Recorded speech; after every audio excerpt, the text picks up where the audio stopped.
Puis qu'est-ce que tu penses? Parce que aussi, il y a la relation avec l'institution financière. Je veux dire, tu sais, surtout dans le gros multilogement, ceux qui se bâtissent ou qui ont des parcs immobiliers. Est-ce que tu trouves qu'il y a un plus gros pouvoir, soit de négociation ou dans la croissance de l'investisseur, de faire affaire avec une seule institution? C'est sûr qu'il y a la relation avec le courtier hypothécaire. Comment tu vois ça, justement? Les clients me posent souvent la question. Ils me disent, Peter, pourquoi je travaillerais avec toi? J'aime mieux développer une relation de confiance avec ma banque au fil des années. Exact. Et là, la question que je leur pose, c'est le directeur de compte qui va s'occuper de toi.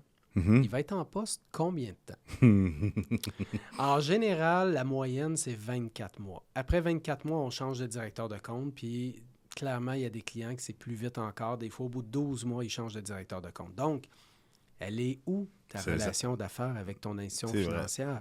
Tandis qu'un courtier hypothécaire, moi, je ne vais pas avoir une promotion demain matin. Je travaille pour ma business. Mhm. Alors, je vais toujours être là. Donc, point de vue relationnel, c'est bien d'établir une relation avec une banque, mais avant tout, ce qu'on cherche, c'est surtout de payer l'intérêt le moins cher, les frais les moins chers possibles.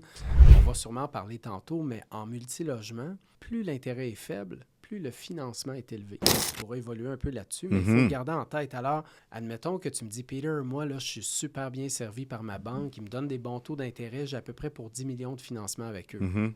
Cool, c'est bien. Mais moi, j'ai un volume de 500 millions par année. Même avec ton 10 millions, tu penses-tu qu'on va avoir les mêmes taux d'intérêt?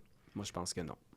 Wow. Alors, tu peux chercher une relation d'affaires avec ta banque. C'est parfait. Mhm. Mais si ta banque t'offre un taux d'intérêt juste un quart d'1% plus élevé, Mhm. ça se peut que tu vas devoir mettre 50 000 de mise de fonds supplémentaires sur une transaction d'1 million parce Wow. que ton taux est plus cher. Mm. Donc, ça sert à quoi d'avoir une relation avec la banque si en bout de ligne, ça te coûte plus cher et que tu as plus de mise de fonds à mettre?